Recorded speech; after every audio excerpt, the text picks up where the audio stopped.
Well, good morning. I love that intro video because it's just so intense, and it just turns to me. I was like, "Hey, what's going on?" I love it. I love it. Hey, good morning. If we've not met, my name is Parker. I'm one of the pastors here. I want to start by asking a question. Have you ever had one of those days? You know what day I'm talking about. One of those days where nothing is going your way. Man, you and this day, you guys don't even see eye to eye. You and this day don't know each other's names, right? It is just not your day. Nothing's going your way. For me, I have these quite often, probably once every month or two. Most recent I can think back is, the night before, I'm thinking, this is what's going to happen. I'm going to wake up early. I'm going to make some breakfast, probably some eggs and bacon. I'm going to go to the gym because I've fueled my body. I'm going to go work out. It's going to be awesome. And by the time I get back, I'm still going to have time before work. I'm going to shower. I'll get ready. And then I'll say bye to my daughter, my wife. It'll be a good family man. And then I'm going to go and swing to get some coffee. And I'll still make it to work early. Sounds like an awesome day. The next morning, I wake up. Not by an alarm clock, by my wife's elbows, the people elbow. I did not wake up in time for breakfast, for the gym, and quite frankly, I'm in a conundrum because what I could do is I don't have much time. I could choose to be stinky and not shower and make it to work on time and just cover myself in Tom Ford. Or what I can do is I can go the other route and I can shower and I'll make it a little late. Okay, so I chose shower. You're welcome, okay? You're welcome. I chose shower. Of course, no hot water. So waking up late, no hot water. I get out, and I thought I had everything laid out, but I noticed all my socks are dirty, and I don't have any good socks, so I put on dress socks. And I'm just like, well, they're comfy at least. So I put on dress socks, and I'm getting ready. I'm late, and I'm like, see ya. And I'm like, you know what? I'm going to get myself coffee, because I still told myself I would do that. So I'm like, I'm going to get coffee. And so I pull up, drive through, order my coffee. I get the wrong coffee. Start drinking it. I'm gonna make the most out of it anyways. I drink it, and I pull up to work, and I'm like, whatever, I'm gonna make the most out of this day. And as I'm in a rush trying to grab everything out of my car door, I grab it and I close my car door, completely shut the lid, like the cup into my door, just coffee everywhere, all over me, and that was one of those days where it just kept getting worse from there. Man, it was one of those days. Has anyone had, maybe not to the extreme, but a day like that? Anybody, please?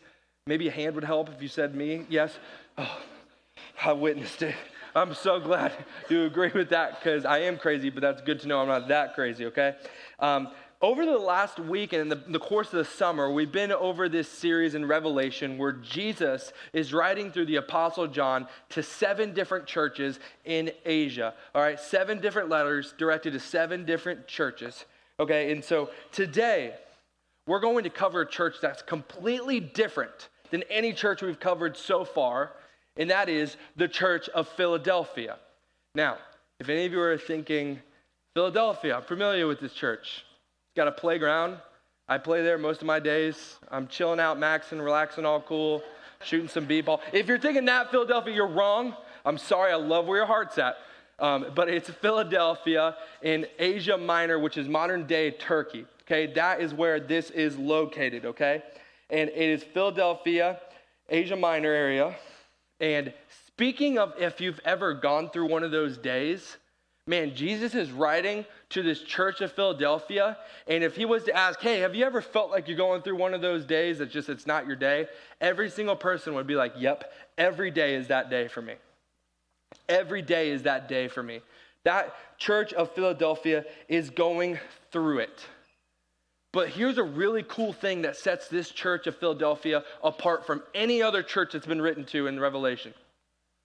The Church of Philadelphia is being written with no complaints or no form of correction. No forms of corrections and no complaints. In other words, Jesus is writing to this small group of Christians and saying, good job. I'm commending you. I'm proud of you. And this is really, really important to know because, guys, the Church of Philadelphia, you have to understand something about this church. There's a lot going on. Let's just talk about the location. Philadelphia is located in between a highway that connects Eastern Europe to Western Asia. So a lot of foot traffic, a lot of traveling. It connects both of these big areas. Everyone's walking through it. Philadelphia was created and put in that space on purpose to kind of Greekanize the world. In better terms, to be a missionary for Greek. So that city, also known as Little Athens sometimes, would be full of tons of Greek culture, tons of Greek gods, tons of people worshiping Greek gods, Greek architecture, Greek pillars, all of that. Greek. Not to mention that's the majority. The second majority is Jesus denying Jews. So there's a synagogue in Philadelphia where there are Jews who do not accept Jesus as the Messiah, and they're denying it. Those are the two big majorities of people. Then, in the vast minority, you get the Church of Philadelphia. You get the Church of Philadelphia, big time minority. They are the small group of this city. It's a small church. And Jesus is taking delight in this church, okay? So we got that location, the culture, the relationships, lots of persecution, lots of making fun of the Christians. There's that. Then, the location of Philadelphia also is placed on the edge of an active volcanic site. Very smart, not active volcanic site, okay? And in the active volcanic site, there are earthquakes. A lot of earthquakes, almost on the daily. And people were living in pandemonium of, is this going to be a big earthquake? Is it going to be a small one? Should we leave the city? Should we come back? A lot of people would come in the city, come out, and make sure it's safe. In fact, in 17 AD, they had an earthquake that completely leveled this town of Philadelphia. This city, this town of Philadelphia, the Christians in this town were the minority. They were outnumbered. They were anxious. They were full of a lot of emotions, a lot of things going on, and they faced daily opposition. Daily opposition. This church faced daily opposition, and yet Jesus writes to this church with no complaints, no corrections, just encouragement to them. Friends, I want to ask you, have you ever felt daily opposition? Have you ever felt like, man, stuff is not going my way? First, it was my job, and then it was my family, and then it was my kids, and then it was this diagnosis, and then my car broke down, and now my boat's not running, and now, oh my goodness, I forgot to cover this, and my rent's coming up, or one thing after another. Have you ever felt like that? Have you ever felt that daily opposition, alone, outnumbered, like there's so much going on that's always going on, one thing after another? In church, I have phenomenal news for you this morning. The Church of Philadelphia felt that way, and Jesus responds to them with some hope.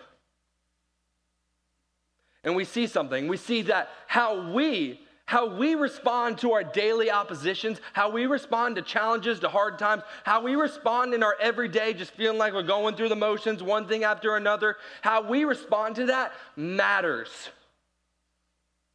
In fact, there's three truths that I see Jesus lay out about that. There's three truths I see. Here's the first one. If we open up we're going to be in Revelation 3, starting in verse 7. If you have your Bibles, taking notes, you have your phones, open them up. Students, I am so proud of you. I see no adults over here opening up. I see some students opening their Bibles. No shade, but I am proud of them. That's awesome. Revelation 3, we're going to be starting in verse 7. To the angel of the church in Philadelphia, write, these are the words of him who is holy and true, who holds the key of David. In other words, these are the words of Jesus. What he opens, no one can shut, and what he shuts, no one can open. I know your deeds. See, I have placed before you an open door that no one can shut. I know that you have little strength, yet you have kept my word and not denied my name. I want to stop right there and point out something. The first truth is a truth that we have talked about through this whole series, and it's so important. You have to see it. You can't miss it. And it's this: God sees you. God sees you. In your everyday, in your daily oppositions, when it feels like it's just not going your way, it's just another one of those days, we're going through the motions, one thing after another. When you feel like that, no, God sees you. In verse 8, he writes, I know your deeds. In other words, I know what's all going on, the earthquakes, the persecution, the people making fun of you, you going through it. You guys are a small group, outnumbered. I know what you guys are doing through the thick of it all. Jesus says, I see that. I know what you're doing. Even through the thick of it all, I know it. I see your deeds. And then he continues to say, I know that you have little strength, yet you have kept my commands. You have kept my word and not denied my name. Yet you have kept my word and have not denied my name. Jesus says, I know that you have little strength. I see that. I see that you feel weak. You're at your end's rope. I see that. But just know, I see you, and I see how you've not denied my name, and that's good. That is good. In fact, all of us need to hear this. But some of you, I really feel like it, need to hear this really bad this morning. Some of you feeling like you're at the end of your rope. Is it even worth it to follow Jesus? Some of you are saying there's so much always going on, that there's so much evil I'm seeing in this world. There's one bad thing after another. There's always one thing going on in my life. Is it even worth it? Is it worth it to be alive? Is it worth it to follow Jesus? I know some of you are asking those questions. Some of you are in and out of relationships and you're trying to figure out what is going on. Is it me? Is it them? What is going on? And you have to know that Jesus sees you in those moments. Jesus sees you in them. Friends, whoever you are this morning, let me tell you, if you're struggling and feel like a lot is going on, Jesus sees you.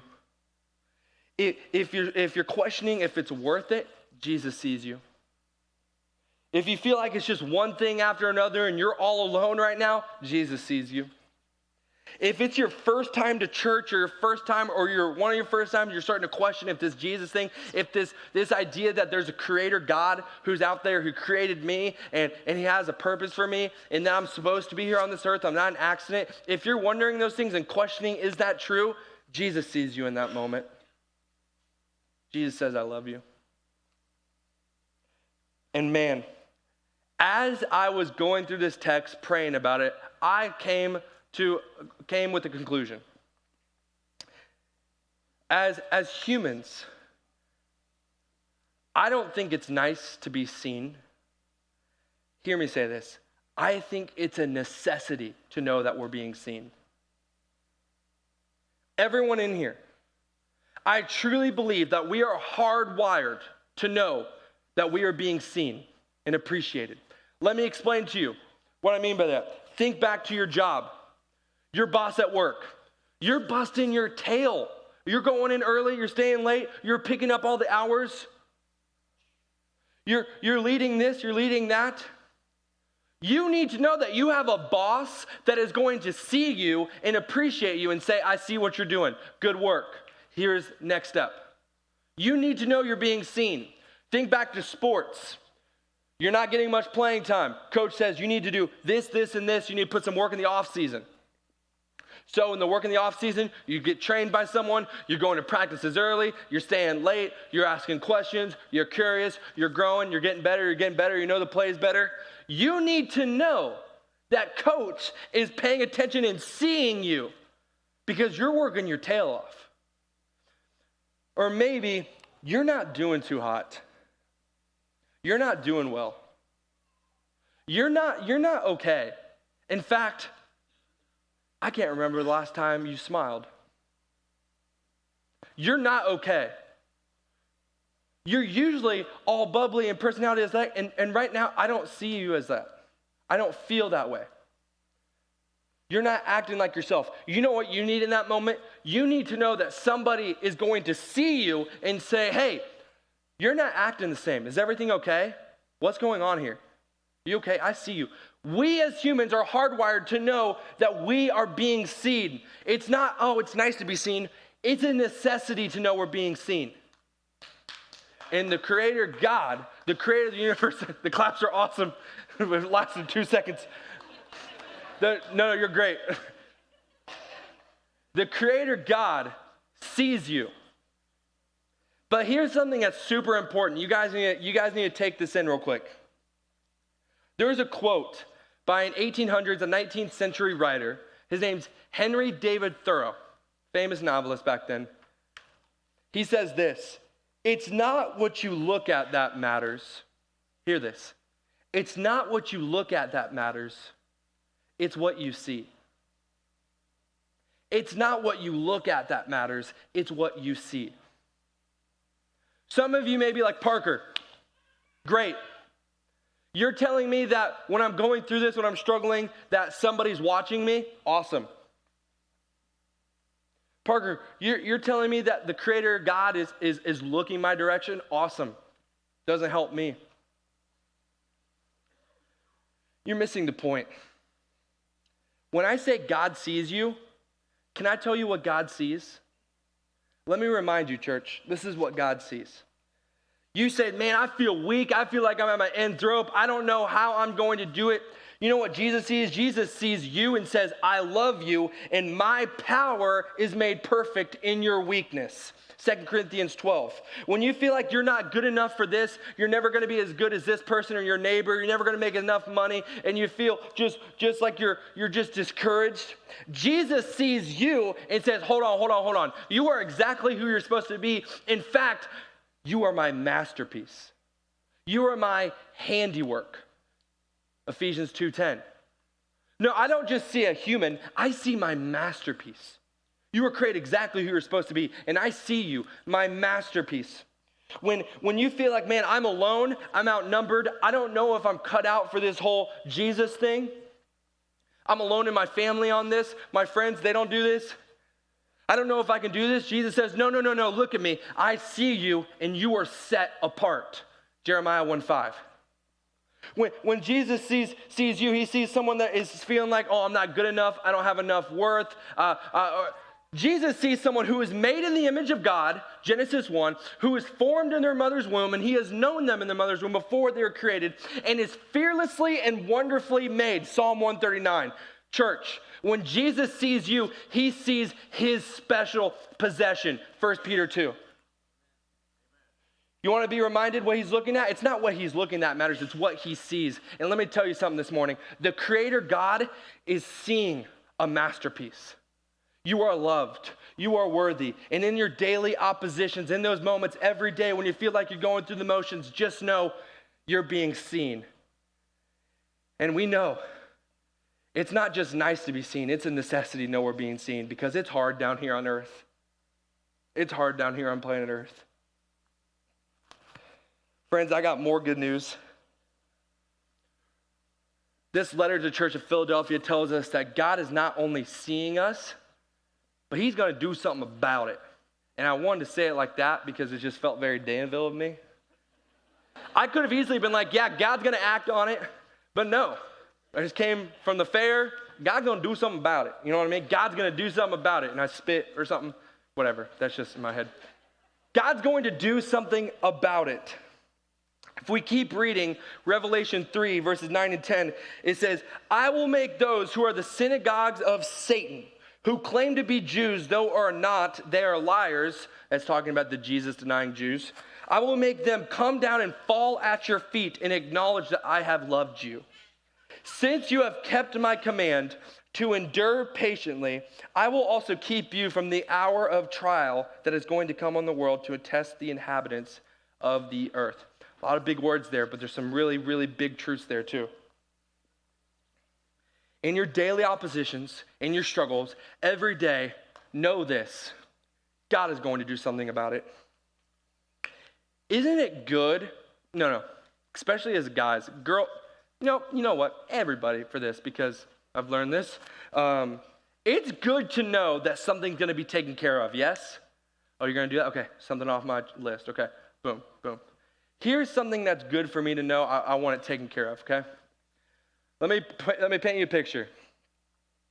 You're driving on 36. I already hear some shudders in the crowd. Avon? What? I'm in Danville. I'm not past. You're driving on 36. You're coming from Avon to Danville. Speed limit's 55. You're going 59 because you like to live life on the edge, but also you're a model citizen. You're going 59. You're going 59. And as you're going 59, minding your business, maybe positive, encouraging K-Love's going on, you just hear zoom, and it's either a guy on a motorbike or probably one of the guys in the back in a big yee-yee truck driving 90 and just zipping past you. And friends, I need to work on my heart with this. But when I see that, I'm thinking there's a baby on board. I'm thinking you're risking your life, you're risking other people's life. And you know what I want to see so bad? In 2 miles down the road, I want to see some lights and that person pulled over and I want to drive by and be like, I want to see that so bad. And if you say, oh, I've never felt that way, I know you're a better person than I am. But I want to see that so bad. I just want it taken care of right in front of me. And friends, I really do think that's how we view evil and sin and brokenness in this world. We see it with our eyes. We see it. We see it right there, and we see how bad it is and how dangerous it could be. It's harming someone, it's harming other people. And we just want it taken care of like that. We want to see him pulled over. We want to see evil pulled over 2 miles down the road. But guys, along with you, I have to recognize something. I have to recognize that evil will end, right? Evil will end, but I don't know when. Either evil will leave the earth or Jesus will come down and end evil. I don't know when. I have to know that I'm not God. Okay? We have to know that. It stinks. Partly. Let me tell you why. We don't know when, but I know the outcome. I know the outcome. I don't know when evil is going to end, but I do know that when it happens, guess what? Evil's taking a big old L. That Jesus died on that cross, he rose 3 days later, and death and cancer and sin and depression and anxiety and rape and murder and terrible, terrible, awful things, floods, natural disasters, earthquakes, and volcanoes. Those things are going to end, and they will not have any victory. And we have the blessing, yes, a blessing, to show that hope to the ends of the world. And we have the knowledge to know, guess what? God's going to do something about it.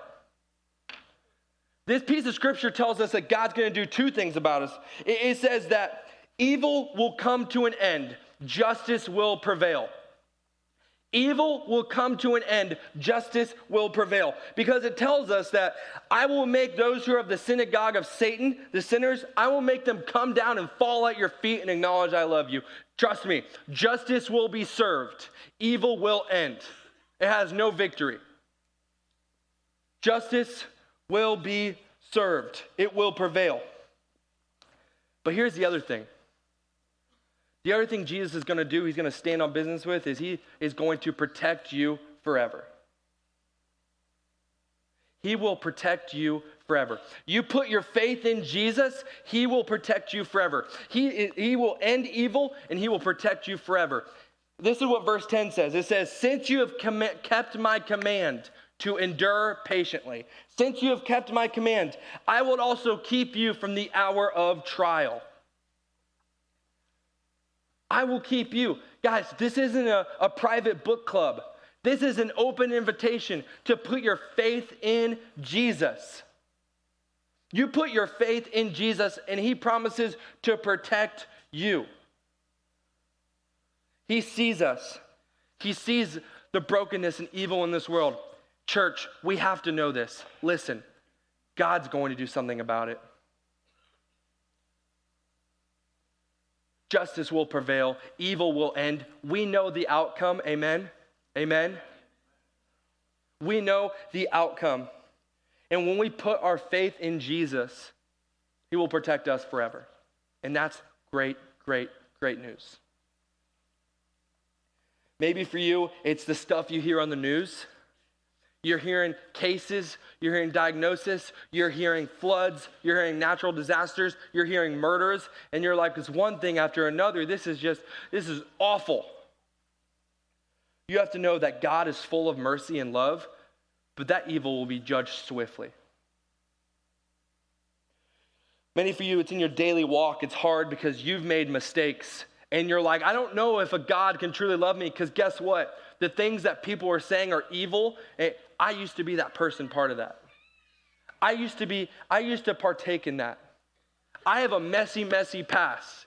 Well, guess what? God's going to do something about that. What is he going to do? You put your faith in him, and he will turn your life around and protect you forever. Or maybe for you, you've suffered, you've been hurt, you've been diagnosed, you've been talked to, you've been fighting a mental fight, and you're just wondering, what is this life? Is it worth it? And you have to remember that God is going to do something about it, because this life on earth is just a prelude to eternity. This is just a prelude to eternity. Friends, every day, in the hard times, in the good times, in your daily oppositions, in the things where it just feels like it's one thing after another, you have to know this. Jesus sees you, and he's going to do something about it. He's going to do something about it. In fact, he already has.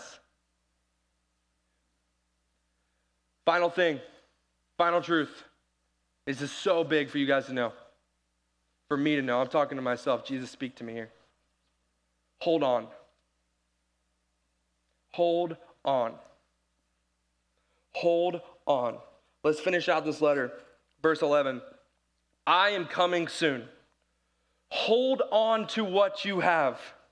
Hold on to what you have, so that no one will take your crown. The one who is victorious, I will make a pillar in the temple of my God. Never again will they leave it. I will write on them the name of my God, and the name of the city of my God, the New Jerusalem, which is coming down out of heaven from my God. And I will also write them new names. And then the letter ends the same way it ends in every other letter. Whoever has ears, let them hear what the Spirit says to these churches. In the hard times, hold on. In the good times, hold on. Every day, hold on. Church, Jesus is saying, I'm coming soon. Hold on. Church, Jesus is saying, see each other around you. It's going to be hard. Look at this. He's writing to the church of Philadelphia, a small group of Christians, and he's saying, look around you. Hold on. You can't do this by yourself. Hold on to each other. Jesus is saying, I have blessed you with the ability to serve in this area. I have blessed you with the ability to give in this area. I have blessed you with the ability to be passionate and lead this area. Hold on to those things and use it for the glory of God. Because there's a lot of people out there that need to hear this hope. And they're thinking, hold on, brother, I already let go. I let go a while ago. Church, hold on. This verse is so stinking beautiful because it's got some really cool pieces to it. Let me explain. Church of Philadelphia, right? Philadelphia is surrounded by tons of Greek cultures. Lots of crowns, right? Philadelphia has huge pillars right in the middle of the city. Philadelphia's citizens often leave and come back and forth because of natural disasters and just travelers. Philadelphia has changed its city's name multiple times because of natural disasters have leveled this city. Jesus, being all-knowing, as he is, pretty brilliant, Jesus writes this. He says, I will make you a crown. Guess what? That's a nod to Greek culture. Jesus says, I will make you a pillar in the temple of heaven. I will make you a pillar. The pillar, that's a nod to the Philadelphia pillars. I will make the temple, heaven, I will make it one that you will never leave. One that you'll never leave? What is that? That's a reference to you don't have to fear. You don't have to fear. You can stay. You're safe. And Jesus says, I will give you a new name in the new city, and it will stay that name. A reference to, man, this city has changed tons, but this kingdom of heaven, it will not change. It is so beautiful how Jesus writes that. And friends, am I telling you that because I'm just such a nerd for biblical facts? A little bit, but no, that's not why I'm telling you that. I am telling you that to tell you this, and please listen. Jesus understands our surroundings. Jesus understands our surroundings. Northview, Danville, Indiana, 2025. Pittsboro, Clayton, Coatesville, Brownsburg, Avon, Plainfield.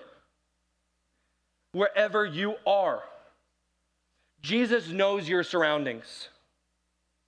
Just as he knew this small church, small church of Philadelphia, and he's listing off their surroundings. Jesus sees your surroundings, and he says, hey, I know what's going on around your area. I know what's going on in your home. I see that. And friends, hold on. I don't know what Jesus would write if he was making a letter to Danville. Maybe something like, one day you'll have more than one lane in the heaven. Maybe. Jesus sees your surroundings. And he says, hold on. Just as he's writing to this small group that he takes delight in, he's writing that to you. Why? Why do we hold on? Because it's worth it today, tomorrow, the next day, and the next life. Hold on. Have you ever seen when people are talking about hold on, they're always doing this, and it's kind of like a wait for it moment. Like they're waiting for something to happen that changes your opinion. If it's like, hold on, there it is. Hold on, there, see, told you. Friends, I feel like Jesus is telling this to us too. In the same way, turning to Jesus means I have to create boundaries with some relationships that are really close to me, but I know they're not bringing me closer to Jesus. And if I separate and create boundaries, it's going to make me feel a little lonely, and I'm going to feel alone. But I have to trust in Jesus and hold on. And Jesus says, hold on. Boom. I'm going to bring you a new friendship, a new relationship. And it's going to glorify my name. In the same way, when you're thinking, my story is over, it's already been written, I'm a screw up, I don't pay my bills, I haven't done this, I have a messy past. Jesus says, hold on. Boom, I'm going to flip your story around and you're going to do some kingdom work, buddy. When you feel like, man, I'm in a season of waiting and everyone else is getting answers, or I'm in a season of getting an answer, it's not the answer I want, and I'm just like, what is going on? I don't know if I can do this. Jesus says, hold on. Boom, I'm going to give you an answer that's even better than what you thought. It's an answer that you might not want right now, but you need. Hold on, church. In everyday troubles, know this, God sees you. He sees a masterpiece, and God is going to do something about it. Don't worry, it's going to get taken care of. And church, the message to us right now, hold on. Hold on. Hold on. Friends, if you ask someone, even in this bumper video when it talks about the 7 churches, in the bumper video, it has a one-word descriptor for each church. The one word it uses for the church of Philadelphia, get ready for this, persevered. Persevered. This church was not corrected, was not said, hey, do this better. It was Jesus saying, you're persevering, I see you. Good job, you're not alone. Friends, there's a reason why Jesus writes in the beginning of this letter in verse 8, he says this, he says, see, I have placed before you an open door that no one can shut. Jesus says, see, I have placed before you an open door that no one can shut. The big idea for you guys is this. Jesus is writing this to them after their perseverance. And Jesus says this, perseverance leads to an open door.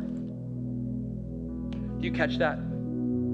Perseverance leads to an open door. How you respond to things going on in your life matters. And you need to know you're not alone. You're being seen. You are loved. You are a masterpiece. God is going to take care of it. Don't worry. And church, together, hold on. Hold on to each other. Hold on to your small group. Hold on to where you're serving. Hold on to your family. Hold on to this moment. Perseverance leads to an open door. You know, the thing about doors is that if a door is open, you could walk through a door and not even realize that somebody just walked right behind you. Here's my challenge. The door that Jesus opens for you is a door of your purpose. It's your true purpose. It's a door that leads to new creation, to a new beginning, and a beautiful, beautiful eternity. And when perseverance, your perseverance, leads to an open door, imagine how many people might follow behind you. If you need to talk to anyone, have any questions, maybe you want to talk about what it even means to walk through a door or what that door is offering, please talk to somebody. Don't lose this moment. Hold on. I want to invite you to stand, and I'm going to pray for us.